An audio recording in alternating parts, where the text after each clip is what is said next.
ज्यांनी पक्ष उभा केला ते तर नाहीत, पण ज्यांनी पक्ष नाही उभा केला ते मोठे बनलेले। सब अपने अपने ग्रुप्स बनाते जा रहे। त्याच्यामध्ये प्रत्येकाचा स्वार्थ आहे। हे राजकारते कसे इकडून उड्या तिकडे तिकडून इकडे उड्या, तरी जनता पण आणि आमदार पण बदलले आहेत। सबके मन में एक ही बात है कि मोदी सरकार। भारतीय जनता पार्टी की महायुति के जो उम्मीदवार हैं उनका पलड़ा भारी है।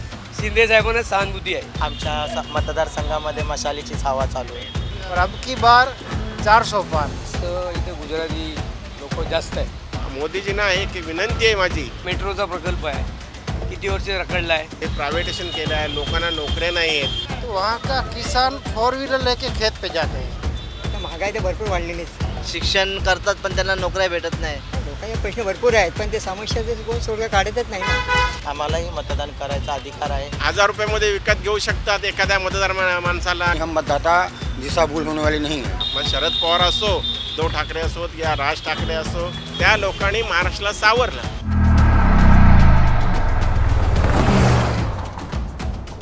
पोस्ट ग्रॅज्युएट डिग्री कोर्सच्या माध्यमातून परिपूर्ण राजकीय नेतृत्व घडवणारं आणि प्राध्यापक राहुल कराड यांच्या संकल्पनेतून साकारलेलं भारतातील पहिलं institute MIT school of government presents जागर लोकशाहीचा।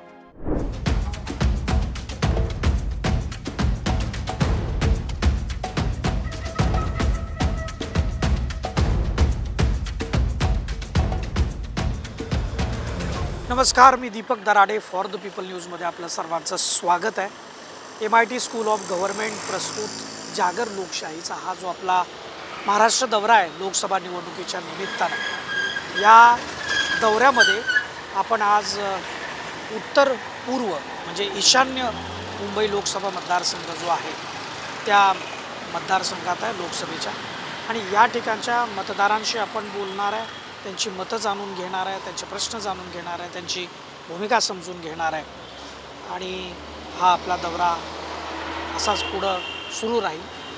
आपण त्यांच्याशी बोलूयात, त्यांचं मतं जाणून घेऊयात। चला। सैन्य आणि क्रीडा क्षेत्रात करिअर करायचे? नेताजी सुभाषचंद्र बोस सैनिकी निवासी शाळा पुणे। ॲडमिशनसाठी संपर्क 960 781 1662।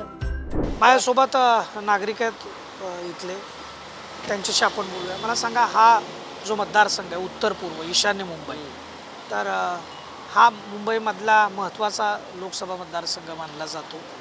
हे तसं मुंबई शहर हे एक म्हणून बघितलं जातं। आता लोकसभा मतदारसंघ म्हणून इथे 6 लोकसभा आहेत, पण प्रश्न सगळ्यांचे सारखेच आहेत। तर काय नेमकी इथली परिस्थिती आहे जरा आम्हाला सांगाल का?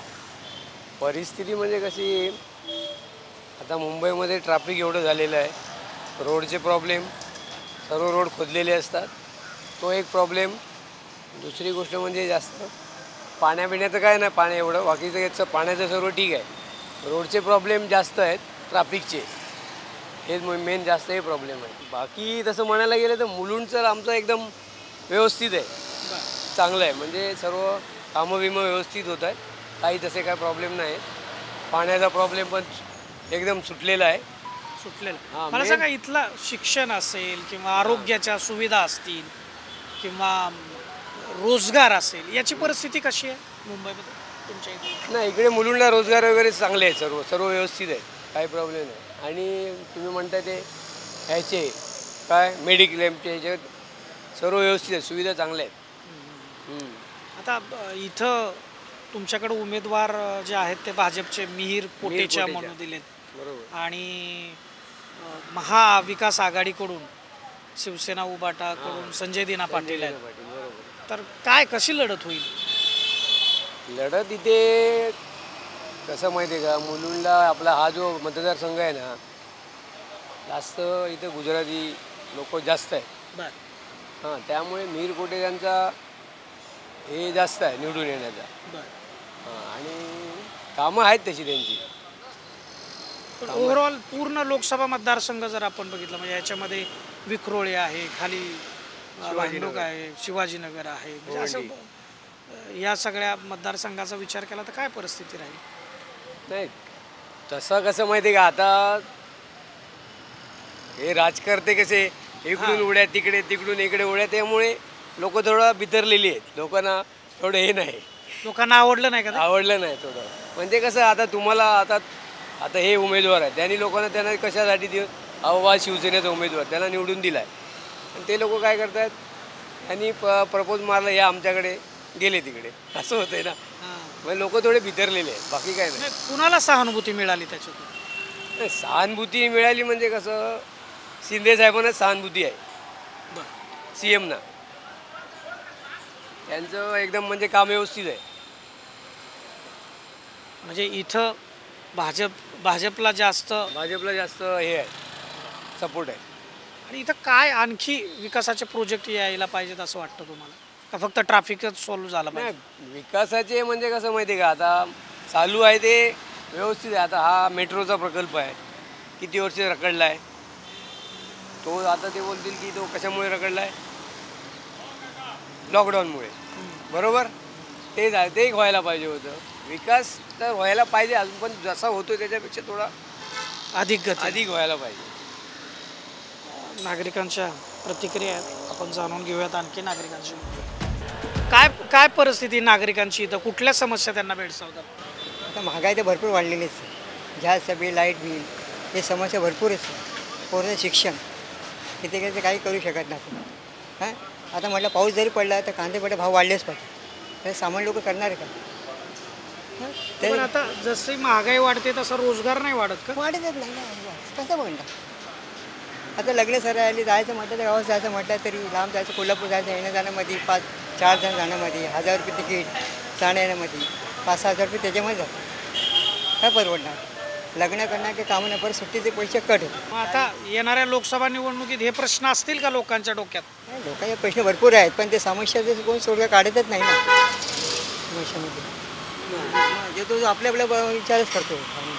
आता नेते लोक आपला हात करतील कुठे, नंतर पुढे कोण बघणार नाही, कोण सामान्य माणूस आला विचार नाही तर पडला तरी त्याला. असे लोक आहेत त्याच्याकडे. सामान्य मरून द्या. आता कसं बिल्डिंग कॉन्ट्रॅक्शनमध्ये काम करणे त्याला मजूर असं भेटत नाही. आता महाराष्ट्रातली जी निवडणूक आहे ही प्रतिष्ठेची निवडणूक आहे. म्हणजे लोकांचे प्रश्न तर आहेतच, पण विकासाचे मुद्दे आहेत, पण त्याच्यापेक्षाही जास्त आता प्रतिष्ठा महत्त्वाची झाली आहे निवडणुकीमध्ये. तुम्हाला काय वाटतं, तुम्ही मतदार कसे विचार करता याच्यावर? आपल्यामध्ये म्हणजे की सामान्य आपले जे कामं करणारे लोक असतील उमेदवार, त्यालाच आपण वोटिंग करायला पाहिजे. त्यांना आपला मन सामान्य लोकांचा विचार करायला पाहिजे. अभी लोकसभा चुनाव है, तो क्या स्थिति है यहाँ आपके लोकसभा चुनाव क्षेत्र में? 10 साल से जो मोदी जी ने काम किया है उनको देखते ही यहाँ पे भारतीय जनता पार्टी की महायुति की जो उम्मीदवार है उनका पलड़ा भारी है. उनका पलड़ा भारी है, मतलब क्या क्या काम हुआ है यहाँ पर? जो अभी सांसद है मनोज कोटक, उन्होंने पूरे निशान में विकास का काम किया. इसके पहले किरीट भाई थे, उन्होंने भी काम किया है. पब्लिक को काम जानते हुए बीजेपी के साथ में है, मुझे ऐसा लग रहा है. काम मतलब मैं ये पूछ रहा हूँ कि काम मतलब यानी कि कौन कौन से काम किए हैं, अगर वो आप बता दें 3-4 काम की, ये काम किया है, ये काम किया है, तो लोगों को पता चले. जैसे कोरोना काल में हमारे आमदार और हमारे खासदार ने जो काम किया है बम्बई के अंदर, एक बहुत ही सराहनीय काम था वो कोरोना काल के अंतर्गत. अच्छा, और दूसरा मतलब मेट्रो, रेलवे कनेक्टिविटी, ट्रैफिक का सोल्यूशन, इसके मेट्रो का काम तो चल रहा है. चल रहा है. लोग कह रहे हैं बहुत धीमा चल रहा है. नहीं, धीमा नहीं, अपने गति के हिसाब से जो कंडीशन चाहिए वो कंडीशन से मेट्रो का काम चल रहा है. अच्छा, तो अभी लोगों की कोई परेशानी नहीं है? हाँ, लोगों की कोई परेशानी नहीं है. जो छोटी मोटी रोज की परेशानी होती है. मतलब कुछ लोग बोल रहे हैं कि महंगाई बहुत बड़ी है, रोजगार उस तरह से नहीं मिल रहा है, क्या आप इसको किस तरह से देखते हैं? महंगाई जो है, महंगाई भी कम हुआ है. पहले गैस सिलेंडर का दाम कितना था, आज कितना है, कम हुआ है. लोगों को कोई दिशा भूल करता रहेगा हम जैसे मतदाताओं को, नहीं, हम मतदाता दिशा भूल होने वाले नहीं हैं. लोकांच्या प्रतिक्रिया आहेत, लोक स्पष्टपणे बोलत आहेत. आपण आणखी लोकांशी बोलूयात.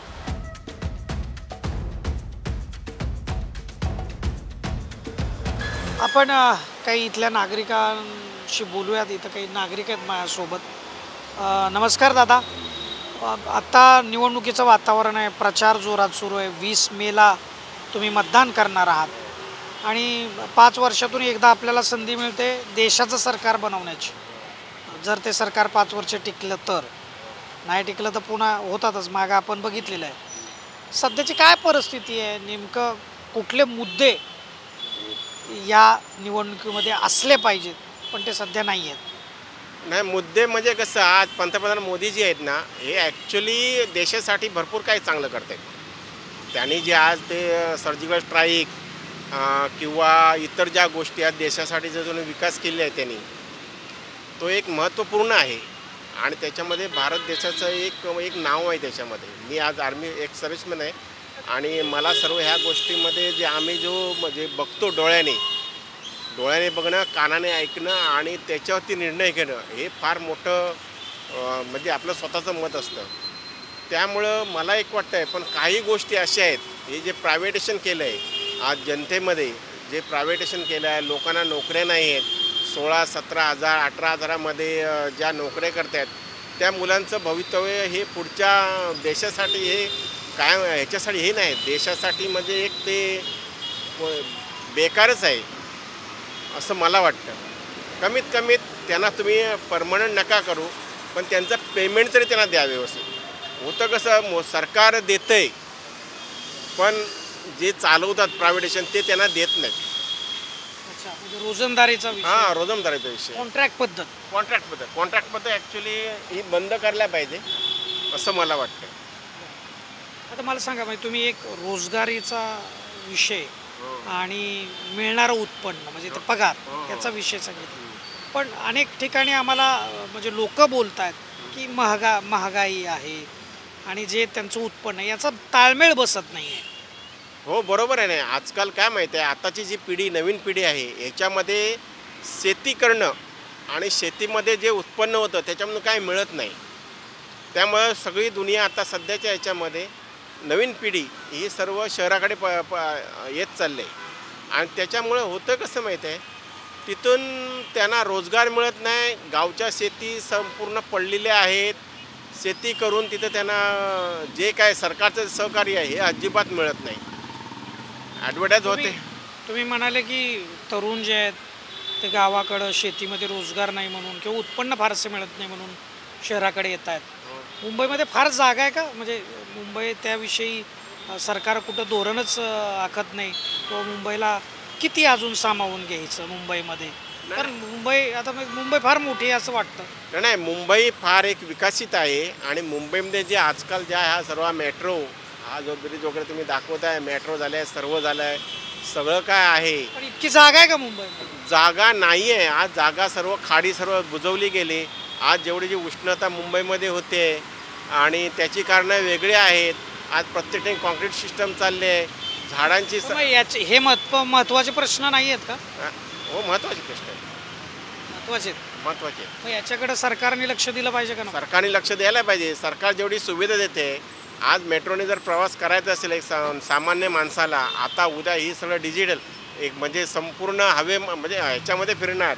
आणि त्यावेळेला ज्यावेळी जो कोण मला प्रवास करणार तो 16 आणि 17,000चा पगार जर प्रवास करू शकत नाही, त्याला पायीच चालावं लागणार आहे. त्याला पायीच चालावं लागणार. हो. मग हे प्रश्न आता या निवडणुकीवरती परिणाम करतील? निवडणुकीवरती सरकारने थोडंसं ह्याच्यावरती लक्ष द्यायला पाहिजे. आणि मी तर खरंच सांगतो, मोदीजींना एक विनंती आहे माझी की तुम्ही इकडे बारकाई लक्ष, तुमच्या योजना भरपूर आलेल्या आहेत, सरकारच्या योजना भरपूर आलेल्या आहेत आणि त्याचं जी अंमलबजावणी होत नाही.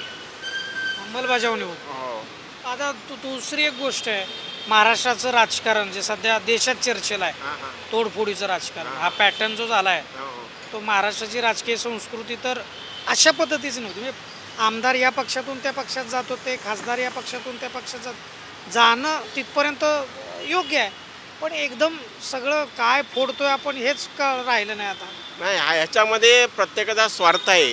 ज्याने पहिलेचे जी लोक होती, जसे टिळक होते, सावरकर होते, मोठे मोठे नेते जे होते ना, त्या लोकांनी महाराष्ट्राला सावरलं आणि त्यांनी महाराष्ट्राला काय देशाला पण सावरलं. पण आता होतं आहे कसं माहिती आहे, आता माझं सरकार आलं पाहिजे 5 वर्षासाठी किंवा 2.5 वर्षासाठी, बस मला माझी बाकी जनतेचा कोण प्रश्न कोणताही आमदार घेत नाही, कोणत्याही पक्षाचा, मग शरद पवार असो किंवा बाकी इतर कोणी पण असो, उद्धव ठाकरे असोत या राज ठाकरे असो किंवा इथल्या जे आमचे स्थानिक आमदार आहेत, ते काही पण थोड्या वेळ हे मदत करतात, पण जनतेचा प्रश्न अजिबात घेत नाहीत. ॲक्च्युली जनता कुठे चालली आहे ती. जनतेचे प्रश्न घेतले पाहिजेत, फार महत्त्वाचे मुद्दे तुम्ही गेलेत. दादा, तुम्हाला काय वाटतं, काय निवडणुकीची सध्या हवा आहे? आपल्याला एवढं काय आयडिया नाही. नाही, पण तरी प्रश्न तर माहिती असतील. मुंबईकर कशाला फेस करतोय? मुंबईकर काय जे आहे ते निवडणुकीच्या नंतरच माहिती पडेल काय काय नाही. नाही, म्हणजे मुंबईकरांना प्रश्न कुठले आहेत सध्या? सध्या काय बेरोजगारी आहे, नोकऱ्या नाही आहे पोरांना, शिक्षण करतात पण त्यांना नोकऱ्या भेटत नाही. 10,000 आणि 12,000 15,000 म्हणजे काय होतं आजकाल? काहीच होत नाही. मेन गोष्ट मुंबईमध्ये परवडतं का? अजिबात नाही परवडत, काहीच होत नाही. 15-20 हजार रुपयामध्ये पण काय होत नाही. आज शिक्षण किती महाग झालं आहे, महागाई किती आहे, आज गॅसचा भाव किती वाढलेला आहे. सर्व असं आहे, भरपूर मुद्दे आहे, पण ते काहीच परवडत नाही. मुंबईमध्ये तर अजिबात नाही परवडत. प्रत्येक गोष्टीला पैसे लागतं आणि पैशाशिवाय काम होत नाही. मग आता दुसरा एक प्रश्न आहे, जर तुमच्याकडे परत येतो, हे कुणाची हवा आहे आता इकडं मुंबईमध्ये? हवा तशी इथे ह्या एरियामध्ये हवा आता कोणी सांगू शकत नाही. कारण कसं माहीत आहे, आज निसर्गच बदलला आहे, तरी जनता पण आणि आमदार पण बदलले आहेत. जसं त्यांना गरम हवा थंड हवा मिळते तसंच ते पण बदलत आहेत. त्याच्यामुळे हवा ही कोणाची सांगू शकत नाही. नेते बदलले तर जनतेनेही ठरवलं आता बदलायचं. जनतेने पण ठरवलं आहे, कारण जनतेला पण माहीत झालं आहे ना की कोण आमदार, कोण खासदार, कोण काय करतोय आपल्यासाठी, हे जनतेला माहीत झालं आहे. तशी निसर्गाने जसं हे बदललं आहे, हवामान तापमान वाढवत आहे, पाऊस येत नाही किंवा ज्या काही गोष्टी आहेत ते त्या निसर्गामध्ये वर हे केलं आहे ते, त्याच्यामुळं काही प्रश्न येत नाहीत. त्यामुळे हवा कोणाची कुठे जाईल ते सांगू शकत नाहीत. आणि शेवटी पैसा आहे, 1000 रुपयामध्ये विकत घेऊ शकतात एखाद्या मतदार माणसाला किंवा 2000 घेऊ शकतात. पण हे विकत दिलं पाहिजे का मत? नाही, अजिबात चुकीचं आहे. जो खरा नागरिक आहे त्याने द्यायलाच नाही. पण नागरिक काय करणार, शेवटी नागरिकचं काही चालतच नाही ना. कसं चालणार नाही? चालणार कसं काय? कुठल्या आमदाराकडे गेला, खासदाराकडे, पोलीस स्टेशनला गेला तर त्या गरीब माणसाला कोण विचारतंय? वरून फोन आला ज्याचा, तो गरीब माणूस मेला ना शेवटी. मत देताना कोणाला कळणार आहे? मत देताना ते समजणार, शेवटी जे काय चाललंय ते समजणारच ना. शेवटी ते आपला निर्णय घ्या. शेवटी मत देणं हे फार जरूरी आहे. मताचा गैरवापर करायचाच नाही आणि मत देणं, मग कोणाला पण द्या, कुठल्याही सरकारला, आपण मतदान करणं हे योग्य आहे. मतदान केलं पाहिजे, मत केलं पाहिजे. विकलं नाही पाहिजे. आपला स्वाभिमान जागा ठेवा आणि मतदान करा, असं नागरिकांचं म्हणणं आहे. मुंबईमधल्या 20 मेला त्यांचं मतदान आहे आणि 4 जूनला निकाल आहे. बघूया लोक काय म्हणतात, अजून लोकांशी बोलूया, त्यांचं मतं जाणून घेऊया. का सध्या लोकसभा निवडणूक सुरू आहे आणि काय परिस्थिती इकडं तुमच्या मतदारसंघात? बघा, एवढे ह्याच्या इकडचे काय परिस्थिती ते काय माहिती नाही आपल्याला. पण एक इथं प्रॉब्लेम आहे ते म्हणजे टॉयलेट नाही इथं. सार्वजनिक ठिकाणी इथं टॉयलेट नाही. जे टॉयलेट पहिलं होतं तुटलं ना, त्याच्यानंतर आज पण तो टॉयलेट बनलेलं नाही. सार्वजनिक स्वच्छतागृह नाही आहे नाही इथं.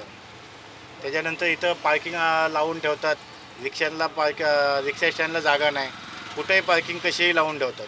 इथं कोणी कोणाला बोलत नाही. बोललं का उलट रिक्षावाल्यांनाच दादागिरी करतात. आता तुमचा रोजगार किती होतो महिन्याचा? महिन्याचं कसं आहे, आता बघा शाळेला सुट्टी लागली, एक पकडा ना 12 ते 15 हजार रुपये महिन्याला. बरं, मग याच्यात भागतं तुमचं? काय करायचं, भागवायला लागतं साहेब. महागाई वगैरे? महागाई तर आहेच ना साहेब. तुमचं कुटुंब चालतं याच्यात? चालवायला लागतं कसं तरी. आणि तुमच्या घरामध्ये जे शिकलेली मुलं आहेत त्यांना रोजगार वगैरे आहे? नाही, अजून माझी पोरं तर लहानच आहेत. माझी पोरं मोठी आजूबाजूला? हां आहेत ना, सगळे एज्युकेटेड आहेत. बाकीचं काही प्रश्न नाही? बाकी काय प्रश्न नाही. रिक्षावाल्यांचा काहीतरी द्या आता जागा कुठेतरी. एक छोटंसं राजकीय स्थिती काय आहे तुमची? राजकीय स्थिती काय आता सांगू, काय या निवडणुकीत काय होईल सांगू नाही शकत. सांगू शकत नाही. कारण की का माहिती आहे का, ज्यांनी पक्ष उभा केला ते तर नाहीत, पण ज्यांनी पक्ष नाही उभा केला ते मोठे बनलेले. यहाँ के लोकसभा चुनाव है मुंबई में, तो इस चुनाव क्षेत्र से आप हैं, क्या यहाँ की क्या समस्याएं हैं ज़्यादातर? यहाँ पे क्या अभी ये जैसे ब्रिज का काम चालू है, ये काफ़ी साल से चालू है. ये एक ईस्ट वेस्ट का ब्रिज है, ये एक समस्या है. बाकी रोड बीड का तो प्रॉपर काम चल रहा है सब कुछ. और बाकी इधर जो स्लम एरिया है, जो इस बिल्डिंग का प्लान का जो प्रोसीजर है वो एक वेटिंग में है. माड़ा का जैसे रूम्स है तो ये इसका एक वेटिंग में है, बस यही एक मसला है। बाकी तो रोड्स बेड्स और बाकी सब बिल्डिंग्स के प्रोसीजर प्रॉपर हो रहे हैं सब कुछ। अभी काफ़ी सारे लोग बोल रहे हैं कि महंगाई काफ़ी बढ़ रही है, उतना रोज़गार नहीं है, उसको किस तरह से देखें? अब वो तो प्रोसीजर है ही है, क्या रोज़गार नहीं मिल रहा है और बाकी सब लॉकडाउन के बाद और नोटबंदी के बाद सब प्रॉपर सबकी नौकरी जॉब छूट जा रहे हैं। अब ये पार्टी को समझना चाहिए, भले कोई भी पार्टी होने दो, उससे कोई मसला नहीं है, लेकिन ध्यान देना चाहिए ये चीज़ के ऊपर। मेन चीज़ होती है रोज़गार, बाकी सब कुछ तो सब अपनी करते ही है मेहनत, लेकिन आदमी मेहनत करने के बाद भी जॉब छूट जाता है। तो कंपनी जैसे बोलती है हमको 5 ही आदमी है, 2 ही आदमी का काम चला रहे हैं, मशीनरी बढ़ रही है, तो ये तकलीफ़ है यार हर घर पे प्रोसीजर के लिए। हर घर पे। अभी आप मुंबई में रहते हैं, यहाँ की सुविधाएं बढ़ती है, मतलब बढ़ भी रही है, पर जितनी आबादी यहाँ मुंबई में बढ़ रही है, क्या उसको पूरी कर पाएगी? अब वो प्रोसीजर के लिए करने के लिए जैसे हर स्टेट के आदमी मुंबई में आते, मुंबई के स्टेट के उधर जाते, तो हर स्टेट में अपनी अपनी मशीनरी और कंपनीज जब ओपन हो जाएगी, जैसे यूपी के लोग इधर आते, इधर के लोग यूपी जाते, तो उधर की भी अगर स्टेट में अपनी अपनी कंपनी सब सेट कर देंगे तो उधर के लोग ना इधर आएंगे ना इधर के लोग उधर जाएंगे। हर स्टेट के जो जहाँ की भी जो पार्टी की जिसकी सरकार है, तो वो लोगों को अपने अपने स्टेट में, जैसे गुजरात में वहाँ पे भी अभी इंडस्ट्री सब कुछ आ गई, तो उधर के लोग इधर नहीं आने लगे। तो ऐसे हर जगह करेंगे तो मुंबई के लोग प्रॉपर मुंबई में जॉब मिलेगा उनको ऐसे। लेकिन ये समस्या दिखती है आपको? ज़रूर ये तो दिखती है। ये तो पहला दिल्ली में सब होता था, मुंबई में कुछ नहीं होता था, अब उसके बाद में मुंबई में होने लगा। अब अहमदाबाद में गुजरात अहमदाबाद इंडस्ट्री एरिया बन गया, अब यहाँ से लोग खाली होके उधर सेट हो रहे, ऐसा है। तो ऐसा हर स्टेट में होना चाहिए हर जगह, तो वो हिसाब से आदमी प्रॉपर हो जाएगा। हर स्टेट का आदमी स्टेट में काम करेगा, हर स्टेट में। अभी यहाँ की राजनीति के बारे में आप जानकारी रखते होंगे, कैसा लगता है कि क्या स्थिति होगी अभी? अब इधर राजनीति रही किधर गई है, अभी तो सब अलग अलग सब अपने अपने ग्रुप्स बनाते जा रहे, जो ज़्यादा बोलेगा हो जाएगा यही सब चल रहा है अभी। पर अभी इसका नतीजा क्या होगा? किस रिजल्ट अच्छा आएगा? इधर रिजल्ट अच्छा आएगा। किसका है? अपने जो शिवसेना। शिवसेना? कौन सी शिवसेना? उद्धव साहेब। जय शिवसेना।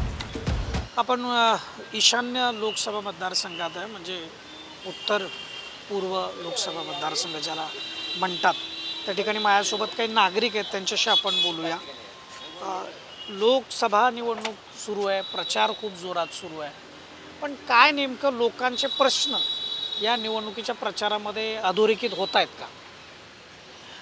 ईशान्य मुंबईमध्ये या मतदारसंघात लोकांचे असे प्रश्न आहेत की जे 10 वर्षापासून रखडलेले लोकांचे कामं आहेत, लोकांच्या ज्या समस्या आहेत त्या अजून पूर्ण झालेल्या नाहीत आणि मतदान कोणाला करायचं आहे तर जनता ठरवतील, कोणता योग्य नेता निवडून आणायचाही जनता ठरवेल। त्यासाठी तुम्ही नागरिकांनाही विचारून घ्या। दादा आहेत फुलवाले, त्यांनाही विचारा। विचारतो काय नेमके कुठले प्रश्न आहेत? तुम्ही म्हटला की इथं प्रश्न आहेत, तर कोणते प्रश्न आहेत? लोकांचं जसं काही झालं आता ईशान्य मुंबईमध्ये स्लम एरिया झाला, भांडूप एरिया, कांजूरगाव या साईडला गटारे, नाले, सफाई, पाण्याच्या विषयी हर महिन्यामध्ये पाईप फुटणे, पाणी टंचाई, त्यामुळे लोकांचे प्रश्न आहेत आणि विविध प्रश्न आहेत नागरिकांना। आम्ही तर किन्नर आहोत, आमचे तर प्रश्न नेत्यांसाठी हेच असणार की आमच्यासाठी त्यांनी काही ना काही योजना आखल्या पाहिजेत, आमच्यासाठी आम्हालाही मतदान करायचा अधिकार आहे, आमच्यासाठी त्यांनी काही ना काही मदत किंवा योजना आखल्या पाहिजे। अगदी फार महत्त्वाचा विषय तुम्ही मांडलेला आहे, मला त्याच्यावरती यायचंच होतं, कारण बऱ्याचदा किन्नर समाजाविषयीच्या ज्या अडचणी आहेत, ज्या समस्या आहेत, त्या फारशा खुलेपणाने कुणी बोलत नाही किंवा त्याला ॲड्रेस करण्यासाठी कुठलं व्यासपीठ नसतं आणि प्रश्न तसेच राहतात। पण कुठल्या अशा समस्या आहेत खास करून की ज्या तुम्ही सांगू शकता की या समस्या जर अधोरेखित झाल्या, त्या सोडवल्या गेल्या तर या समाजाला सुद्धा एक मूळ प्रवाहामध्ये स्थान मिळू शकतं? जसं की किन्नरांच्या समस्या आहेत की किन्नरांना काम नाही आहे, ज्या किन्नरांना शिक्षण हवं आहे त्यांना शिक्षणाची योजना अजून पूर्णपणे देता येत नाही सरकारला, आणि भरपूर काही अशा समस्या आहेत जसे झाले जसे ज्यांना आईवडील नाही, ज्यांना कोणी सहारा नाही, त्या किन्नरांसाठी घर द्यायला पाहिजे सरकारने, आणि जे शिक्षित किन्नर आहे त्यांना कामाची संधी दिली पाहिजे, शिक्षणाची संधी दिली पाहिजे। ह्याच समस्या आहे आणि भरपूर काही आहेत ते पुढच्या आता इथं काय परिस्थिती या मतदारसंघामध्ये, कुणाचं पारड जड आहे? पारडं बोलायला गेलं तर आता माझ्या मते तर आमचे मशाल मशाल आहे. हो, आमच्या मतदारसंघामध्ये मशालीचीच हवा चालू आहे. संजय भाऊ पाटील. आणखी काय नागरिक आहेत आपल्यासोबत, त्यांच्याशी बोलूया. काय इथली परिस्थिती काय? परिस्थिति यहाँ पे मैं हिंदी में बोलूँगा। हाँ, हिंदी में बोल। हाँ, परिस्थिति यहाँ पे देखो, लोकल कैंडिडेट कौन है उससे कोई पब्लिक को मतलब नहीं है, पर सबके मन में एक ही बात है कि मोदी सरकार। मोदी सरकार। हाँ, मोदी सरकार। और अब की बार 400 पार, ये नारा जो मोदी जी ने दिया है। अभी लोग बोल रहे हैं कि महंगाई है, रोजगार नहीं मिल रहा है, किसान जो बोल रहे हैं कि उनको भाव नहीं मिल रहा है, वो सारी चीज़ें देखते हुए ऐसा लग रहा है कि 400 पार होगा। डेफिनेटली 400 पार तो है ही। और रही महंगाई की बात, महंगाई तो हर चीज़ में बढ़ना है। जैसा अपना सामने जैसे कुछ महंगाई बढ़ी है, ऐसा अपना इनकम भी बढ़ा है और लोग खुश हैं। कुछ लोग हैं जिसको काम धंधा नहीं करना, उसके लिए महंगाई बढ़ी है, बाकी इनकम भी सामने बढ़ी हुई है। और रही किसान की बात, मैं किसान का बेटा हूँ, मैं किसान हूँ, तो आज की डेट में गांव में ये तो मुंबई शहर है, मुंबई तो किसान से लगते नहीं है, किसान के कुछ फसल वगैरह से। पर मैं किसान का बेटा हूँ, गुजरात से हूँ। और वहाँ की बात करें तो वहाँ का किसान 4 व्हीलर लेके खेत पे जाते हैं और अच्छी सी इनकम है। और बिजली की जो बात करें तो बिजली भी जो टाइम पे बोल रहे हैं वो हिसाब से बिजली भी मिल रही है, भाव भी अच्छा मिल रहा है। बाकी भी जो कुछ तकलीफ़ें आए हैं, जैसी बारिश आवे या कुछ अभी प्याज का जो एक्सपोर्ट का बंद किया था, हाँ, उसके ऊपर किसानों में काफ़ी नाराज़गी थी। प्याज का तो ठीक है, एक बार की इश्यू है, पर वो छोटी बात है। जब भाव मिलने वाला था तभी निर्यात बंदी की। ठीक है, उतना तो मेरे को कुछ याद नहीं है, वो चीज़ को मेरे ध्यान में नहीं है। आप किसान के बेटे हैं। आप पर प्याज की बात नहीं है, प्याज हमारे उधर नहीं होता है। अभी गुजरात का खास करके, गुजरात में जब इलेक्शन वोटिंग का समय था, उसके पहले एक्सपोर्ट फिर शुरू किया। नहीं, ऐसा कोई खास इशू किया नहीं था। हाँ, एक्सपोर्ट चालू किया, वो किया। हाँ, उसकी तो न्यूज़ आपने पढ़ी नहीं? नहीं, उसकी न्यूज़ नहीं पढ़ी है, पर किसान खुश है। किसान खुश। गांव घर घर पानी आया, वो मोदी जी ने दिया है। वो डेफिनेटली हम बता सकते हैं कि हमारे गांव में 24 घंटा बिजली है। अरे महाराष्ट्र, अभी महाराष्ट्र का इलेक्शन, महाराष्ट्र में भी अच्छा दिन है। अच्छे दिन है। अच्छे दिन। अरे मेरे लिए तो अच्छे दिन। हम तो काफ़ी लोकसभा चुनाव क्षेत्र में जाके आए हैं, काफ़ी किसान नाराज है। अरे किसान, मैं खुद किसान हूँ, मुझे फील होता है कि कोई आपको फील होता है, ये कह रहे हैं कि मोदी सरकार चाहिए, विकास के लिए मोदी सरकार चाहिए। आपल्यासोबत हे घड्याळ दुरुस्ती करणारे, विक्री करणारे व्यावसायिक आहेत, त्यांच्याशी आपण बोलूया. काका नमस्कार. सध्या लोकसभा निवडणुकीचं वातावरण आहे, प्रचार जोरात आहे. तुमच्याकडं 2 उमेदवार तगडे आहेत, काटेकी टक्कर होणार असं म्हणतायत. पण नेमकं काय या निवडणुकीमध्ये कुठले मुद्दे चर्चेमध्ये आहेत? तसं तर काही सांगता नाही. आम्ही काही सोशल वर्कर कार्यकर्त्यामध्ये लोकांमध्ये जात नाही. आम्ही आमच्या धंद्याच्या कारभारामध्ये आहे, बरोबर आहे. आता हे कार्यकर्ते लोक झाले, नगरसेवक झाले, मंत्री लोक झाले, हे जे लीडर लोक झाले, आता ह्या लोकांना माहिती आहे, आम्हाला काय माहिती. आम्ही आमच्या धंद्यामध्ये असतो. लोक तुमच्याकडे येतात ना, चर्चा होत राहते, बाबा हवा कोणाची आहे, काय म्हणतात की बाबा आता महागाई भरपूर झालेली आहे, चांगला एखादा नेता निवडून आला तर आपल्या देशाची प्रगती होईल असं लोक म्हणतात. चांगलं कोणीही यावं, त्यांनी चांगलं करावं आपल्या देशाचं. लोकांची परिस्थिती खराब आहे, महागाई लोकांना फार जड होते, सिलेंडरचे पैसे पण वाढलेले आहेत, गाडी भाडं वाढलेले आहे, परत हे रोडचे कामं चालू आहेत, लोक फार वैतागलेले आहेत. परिस्थिती इन्कम नाही वाढला का लोकांचा? लोकांचा नाही वाढला ना, पगार वाढला नाही. आता गव्हर्नमेंटचे कसं नोकऱ्या बंद झालेल्या आहेत, लोक शिकून लोक प्रायव्हेट कामं करतात, अशी परिस्थिती चालू आहे. आता आम्ही घड्याळाचं काम करतो, पण आता तसा धंदा नाही आहे, काय करणार. जगायचं म्हटलं तर चाललं आहे तसं जगणे. आता तुमच्याकडं आता मुंबईमध्ये शिवसेना फुटली आणि त्याच्यामुळं थोडी प्रतिष्ठेची लढाई सुरू आहे सध्या. ते कसं सांगता येणार नाही ना, कसं आपण त्या क्षेत्रात नाही, त्याच्यामुळं त्याच्यातलं आपल्याला तेवढं काही माहिती नाही, इतिहास नाही समजत तो. आपल्याला जर कळालं असतं तर मी तुम्हाला बोललो असतो, पण आपल्याला त्याच्यातलं राजनीतीतलं काही माहितीच नाही. पण तुम्हाला काय वाटतंय, महागाई, बेरोजगारी वगैरे हे प्रश्न मतदानावर परिणाम करतील? मतदानावर असं लोकांचं भास असा होतो की बा एखादा व्यक्ती चांगला निवडून आला तर आपल्या देशाची प्रगती होईल, मुलांचं शिक्षणाचं याचं. कारण गव्हर्नमेंटचं कसं की आता मोठ्या लोकांना मोठ्या लेवलवर आहे, छोट्या लोकांना कसं तुम्ही जर आम्हाला पैसा पाणी दिला, कामधंदा जर दिला तर आम्ही त्याच्यात आमची प्रगती करू शकतो. सामान्य माणसाला काय पाहिजे, काम पाहिजे आणि पैसे पाहिजे, बाकी दुसरं काय पाहिजे, दुसरं काही नको आहे.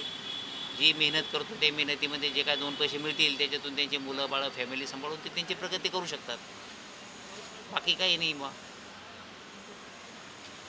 अशा काही प्रतिक्रिया आपल्याला मिळत आहेत. आपण MIT स्कूल ऑफ गव्हर्नमेंट प्रस्तुत जागर लोकशाहीचा हा जो फॉर द पीपल न्यूज चॅनलचा जो महाराष्ट्र दौरा आहे, या दौऱ्यामध्ये आपण आज उत्तर पूर्व म्हणजे ईशान्य लोकसभा मतदारसंघ जो आहे मुंबई शहरातला, याच्यामध्ये आज आपण मतदारांशी चर्चा केली, मतदारांशी बोललो, त्यांच्या समस्या, त्यांचे प्रश्न, त्यांची भूमिका हे सगळे जाणून घेण्याचा प्रयत्न केला. आणि हा प्रयत्न आपण प्रामाणिक ठेवतो आहे. आपण खूप साऱ्या लोकांना विचारतो आहे, परंतु त्यातली खूप कमी लोक बोलत आहेत, खूप कमी लोक. म्हणजे आम्ही आता महाराष्ट्रभर फिरत आलेलो आहे आणि आता आमचा शेवटचा टप्पा आहे हा मुंबईमधला. आणि जे महाराष्ट्राच्या इतर भागात भरभरून लोक बोलले तसं इथं मुंबईमध्ये होत नाही आहे, लोक बोलत नाही. त्यातले त्यात शिकलेले कॉर्पोरेट क्षेत्रामध्ये काम करणारी लोक बोलायला अजिबातच तयार नाही आहेत, म्हणजे याविषयी बोलतच नाही. ठीक आहे, तो त्यांचा प्रश्न असेल बोलायचं किंवा नाही बोलायचं हा विषय, पण किमान त्यांनी मतदानाला तरी बाहेर पडावं ही एक अपेक्षा आहे. कारण मतदानाचा हक्क बजावला पाहिजे. आपली लोकशाही जर समृद्ध करायची असेल तर योग्य उमेदवार आपल्याला निवडला पाहिजे, जो योग्य तुम्हाला वाटतो त्याला तुम्ही मतदान केलं पाहिजे. आणि अशा पद्धतीनं हा आपला दौरा सुरू आहे. आजचा जो आपला ईशान्य मुंबई लोकसभा मतदारसंघ आहे, यामध्ये भारतीय जनता पार्टीकडून मिहीर कोटेचा यांना उमेदवारी दिली. खरं तर मनोज कोटक हे मागच्या वेळी खासदार होते या ठिकाणी, परंतु यावेळेस उमेदवारी भाजपनं बदलली आहे. आणि महाविकास आघाडीमध्ये इथली जागा जी आहे ते शिवसेना उद्धव बाळासाहेब ठाकरे पक्षाकडे गेली आणि त्यांच्याकडून माफ करा संजय दिना पाटील यांना उमेदवारी दिली. तर संजय दिना पाटील मागच्या वेळी उभा होते, त्याच्या मागच्या 14ला होते, 19ला होते आणि अगोदर ते खासदारही होते. परंतु आता ते पुन्हा एकदा या निवडणुकीच्या रिंगणात आहेत. आता ते उद्धव बाळासाहेब ठाकरे यांच्याकडून उभा असल्यामुळं त्यांचं जे इथं काही शिवसेनेची फूट झाली त्याच्यातून जी शिवसेनेची प्रतिष्ठा पणाला लागलेली आहे, त्या प्रतिष्ठेवरती इथली निवडणूक जी आहे ती खूप जास्त चर्चेला आहे. मुंबईमध्ये हीच एक मोठी चर्चा आहे की शिवसेनेची प्रतिष्ठा, कोणी शिवसेना फोडली, का फोडली.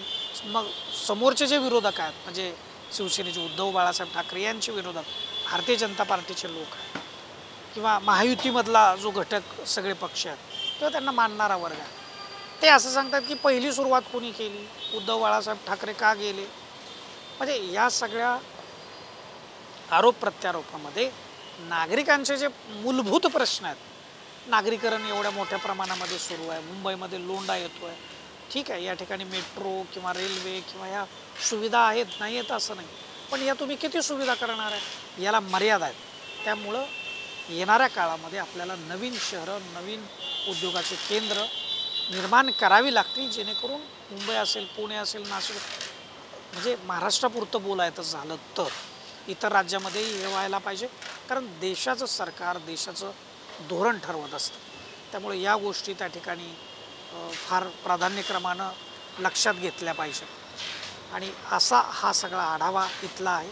इथं काटेकी टक्कर अपेक्षित आहे, प्रतिष्ठेची लढाई आहे असं मतदारांकडून सांगितलं जातं आहे. ऑफ दी कॅमेरा लोक बोलत आहेत इथली लढाई. आणि आमचा हा दौरा असाच आता पुढच्या लोकसभा मतदारसंघामध्ये जाणार आहे. तुम्ही आमचे हे व्हिडिओ पाहत असाल, तुम्हाला हा आमचा जागर लोकशाहीचा हा जो महाराष्ट्र दौरा आहे कसा वाटतो ते व्हिडिओच्या खालील कमेंट बॉक्समध्ये आपण जरूर लिहा. आणि फॉर द पीपल न्यूज चॅनलला यूट्यूब असेल, फेसबुक असेल, इंस्टाग्राम असेल, इथं आपण सबस्क्राईब करा, फॉलो करा, आवर्जून करा. आणि आपण पुढच्या लोकसभा मतदारसंघाचे व्हिडिओज येईपर्यंत, अपडेट येईपर्यंत हा जो आमचे व्हिडिओ आहेत ते लाईक करा आणि शेअर करा. कॅमेरामॅन रोहित वनकट्टेसह मी Deepak Darade, for the people news, ईशान्य मुंबई लोकसभा मतदारसंघ.